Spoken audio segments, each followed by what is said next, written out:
2018, a crack YouTube unit was sent to social media prison by an algorithm for the crime they didn't commit.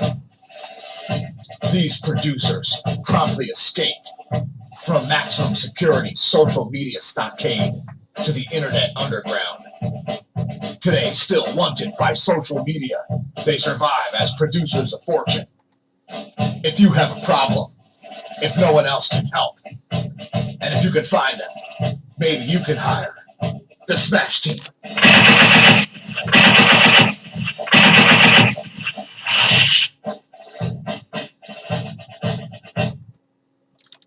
And welcome, Smash team, to another episode of That is an Ass, and That is a Hole in the Ground. A meme that, if you were a patron, you may already have. Now, let's start out with conspiracies, as, after all, you're viewing these videos on the internet. So, I'll use it in a sentence. Never attribute a conspiracy to that which can be attributed to simple ignorance and stupidity. See where I'm going with this? Now, speaking of ignorance and stupidity, the government's not too smart. Many governments are giant, heaving bureaucracies that can't get out of their own way, and they apparently let people kill themselves in prison who've been on suicide watch just the week before. In any case, all of that stuff aside, apparently Mr. Epstein set up a trust just 2 days before he died. You'll see this all over the news today, and I'm not going to talk about it anymore, but let's talk about fluoride. Look at this groundbreaking article. Thanks, medicalexpress.com, which is basically the medical portion of phys.org. Thanks, man. Could fluoride be bad for your baby during pregnancy? Oh my gosh, we got some groundbreaking stuff here, man. It turns out fluoride might be bad for developing kids. You think it's bad for adults, folks? Links in the description to this article. Please don't lose an IQ point if you're just figuring out that fluoride might. We'll just say that, hey, Google, transcribe that. Google, dear Google, transcribe that period. No, don't transcribe the word period. Put period there as punctuation in your transcription. Thank you. Let's talk about this Mr. Watergeek article. How to remove fluoride, the quick and easy way. Well, there is no quick and easy way. It's super complicated. You got to get a pretty complicated reverse osmosis system. Anyway, the article talks all about whether fluoride's bad for you, what amounts are put in water, all kinds of links to all sorts of things, and the fairly arduous task of getting rid of the fluoride. We'll also link this article here, which has got a bunch of different systems here, such as this 6-stage reverse osmosis under sink system. We've also got drip ones. We've got distillation units, different types of reverse osmosis systems. I would not use the activated aluminum myself. Also deionization to change the pH. And these are interesting. I might have to look into one of these also. These drip filters. This one will do, I'm not sure how much this one does. It holds 2 3/4 gallons. So that looks pretty interesting. Also, here's a fairly small countertop system that you can move very easily. Again, we'll link that in the description.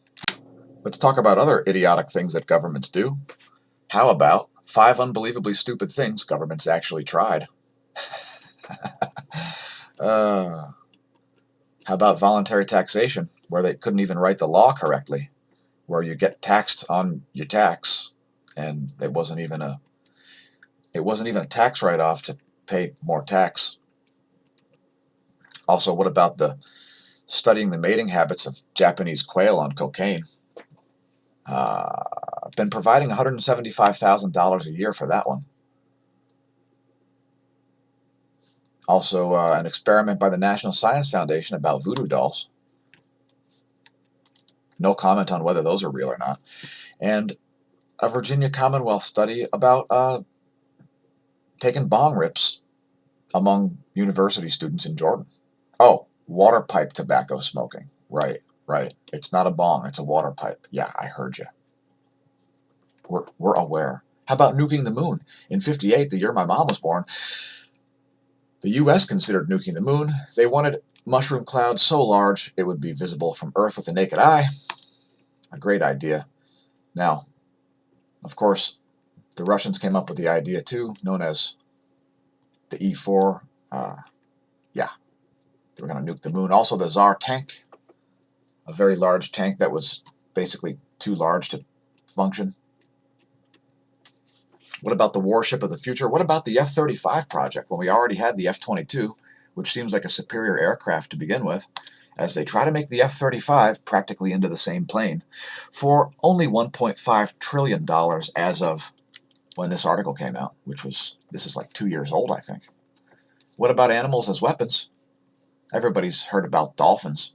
Did you ever hear about the jihadi dolphins? Well, turns out Soviet Union, no, not the Soviet Union. Oh yeah, it is the Soviet Union. I didn't know if it was Russia or the Soviets. Yeah, they apparently they sold some dolphins to Iran. So if you see a dolphin with a green headband on that says Hezbollah, you may want to stay out of that thing's way. I'm not sure how much of the Arabic language they're able to teach dolphins. Sadly, you won't be able to hear the dolphins yelling Allahu Akbar because they won't be able to elicit those words. Perhaps there's a dolphin translation. Also, bat bombs, cat-guided missiles. I like the sound of that. Pigeon-guided missiles. Yeah, there were bat bombs back in World War II to destroy Japanese cities, largely made out of paper. So, some brilliant things governments have done. Let's talk about some more ways the government wastes money. How about $283,000 on defense bird watching? We'll link all these articles. $48,000 to write about Russian smokers. $406,000 to look at the chicken and the egg problem. What? Apparently, the National Science Foundation gave MIT more than $400,000 to ponder the burning question: does media cause polarization, or does polarization cause media choice? That's a good one. All right, $3.1 billion on vacation for federal employees placed on administrative leave. That's right. This is why the government promotes you to a higher ranking position when you screw up bad. If you're out there working for the government right now, could you please contribute to the economy instead of only detracting from it? $5,000 for a documentary film about Madison County, North Carolina's best fiddler. That actually sounds pretty good. It sounds like money well spent. $150,000 to understand why politics stress us out. Wow, sounds like a groundbreaker. Regulating llama farmers out of existence. The government does all kinds of stuff like that constantly. How about $65,000 to figure out what bugs do near a light bulb? Making Americans do their dishes twice? Oh, what? Really? In 2015, the DOE mandated that dishwashers must use no more than 3.1 gallons. The problem? You can't wash your dishes with that few, so you got to run 2 cycles. A great plan. Great for your power bill. Wonderful plan. Solar-powered beer, that one sounds good too. I endorse the solar-powered beer for $35,000. If you want to hear all about more government graft constantly, well, check out Rand Paul's fantastically awesome page. Rand Paul, senator from Kentucky, produces a thing called the Waste Report every year, reporting waste, fraud, and abuse on the regs. Anyway, check out his page.